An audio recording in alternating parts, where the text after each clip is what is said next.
come to the final policy debate for my speech and debate class this year. I am so happy that you could join us this evening and witness the hard work that the students have put in. So now, without further ado, I will present to you our two teams. Teams, please come take your places.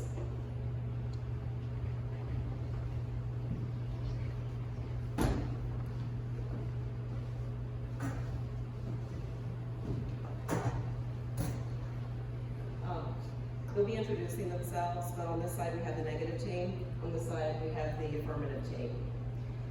And AJ, will you please come with us in prayer? And after that, each person will come and introduce their position on their team, and we will begin. Thank you. All right, let's pray. Dear Heavenly Father, thank you for this day, and thank you for this time we have to debate this topic. And please bless us as we go back home after this. In Jesus' name. All right, my name is AJ Baker, and I am the first speaker for the negative side.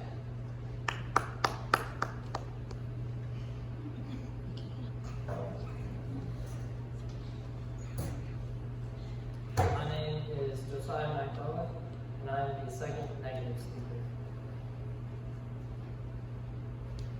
My name is Jamie Harrett, and I will be doing both of the rebuttals for the negative side. My name is Csukor, and I will be delivering the first constructive speech for the affirmative team as well as rebuttals.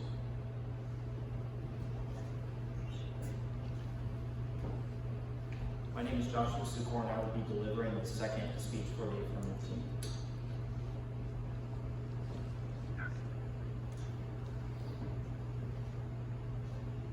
John, please state the resolution and present the first part of the affirmative team's case.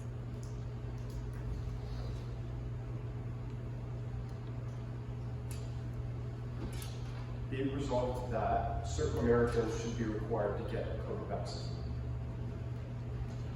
Mr. and Mrs. Cobb, family, friends, and worthy opponents, today we're here to debate a hot-button issue in our culture, the COVID-19 vaccine. Our resolution before us today is that certain Americans need to be required to get a COVID vaccine. When we are discussing the term COVID vaccines, our argument is referring to the J&J, Moderna, and Pfizer vaccines. Both sides of this debate have defined certain Americans as caregivers for elderly people and travelers. When our team uses the term hot zones, we are referring to airports and train stations. We have found 3 reasons for the COVID vaccine to be implemented and required to be taken by certain Americans.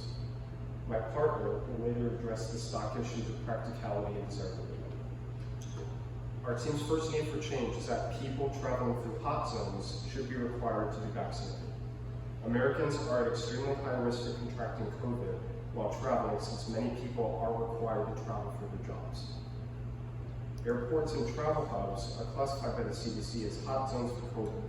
According to CEDARS-Sinai.org, Dr. Michael Bennett, an infectious disease specialist, says, quote, "Whenever you travel, even prior to the coronavirus, you run the risk of encountering new infections.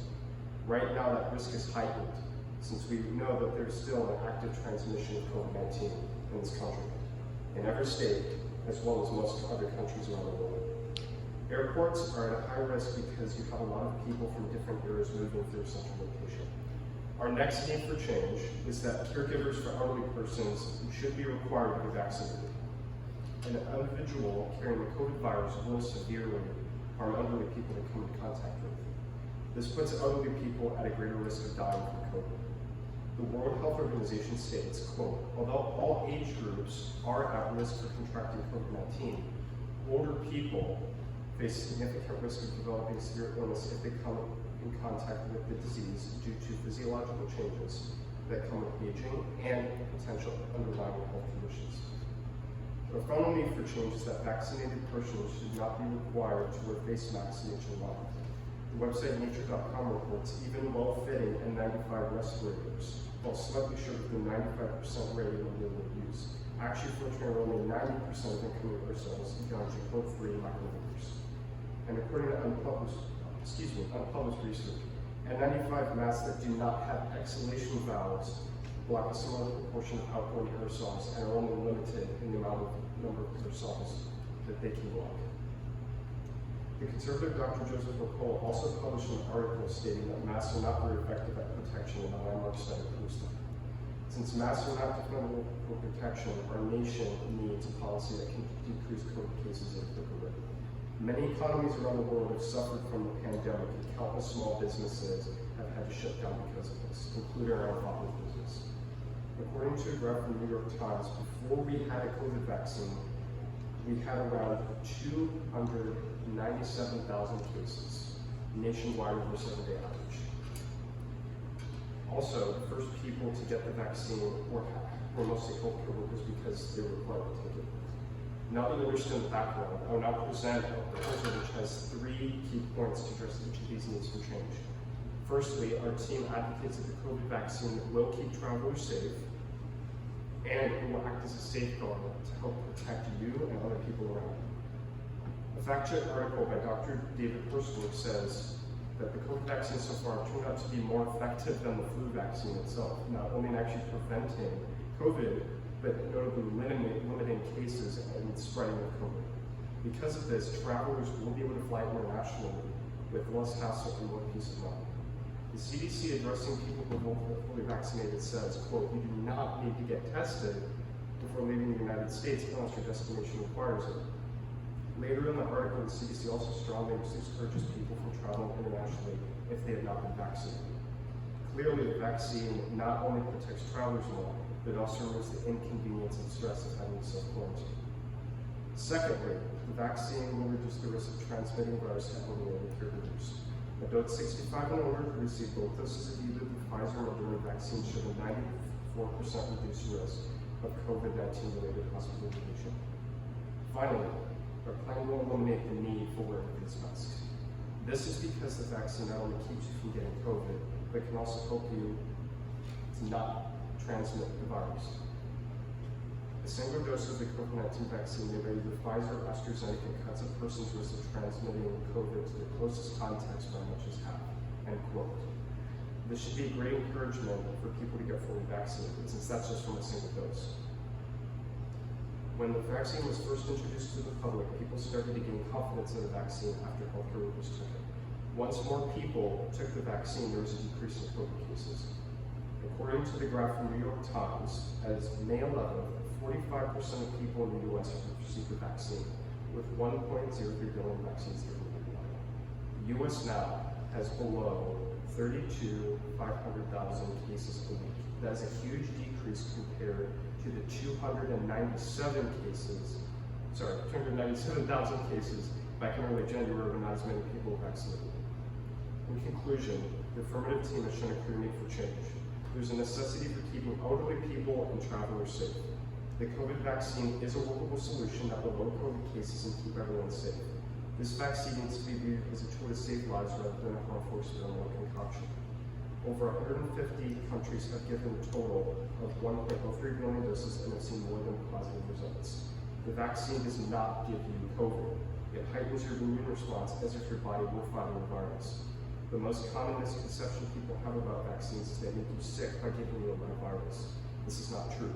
If a person responds negatively to the vaccine, it's because their immune system is acting like it is about to combat a viral infection. My elderly piano teacher, Mrs. Delaney Floyd, took the vaccine a couple weeks ago. She has a number of health issues, including IBS, arthritis, sciatica, and ulcers. She told me that the only side effect she had was slight pain in the injection site for only 3 hours. She did not have any severe reactions. The CDC reports that the percent of allergic anaphylactic reactions are fewer than 0.001% of the people vaccinated. As with all vaccines, the pros far outweigh the cons. The COVID vaccine is the quickest way to get back to normal with COVID. This means this thing: no more masks, no more social distancing, and no more toilet paper shortages. Support the Affirmative team in this debate and make all of these changes happen. And I stand for cross-examination. Thank you.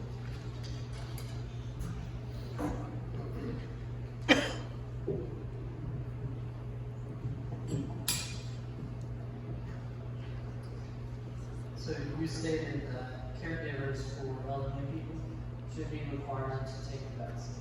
Would this infringe on the 14th Amendment that states that no state shall make or enforce laws abridging the privileges or immunities of citizens of the United States, or deprive any person of life, liberty, or property without due process? That would not infringe, sorry, kind of speak together. That would not infringe on the 14th Amendment. It's a private institution. Did you show that the number of COVID cases have significantly dropped due to the vaccine? I have shown that that's not constructive. What is your support for that? Support for that comes from the number of sources, including the CDC and the New York Times, that have cataloged COVID cases throughout the duration of this pandemic. If the cases have significantly dropped, then are the hot zones still significant?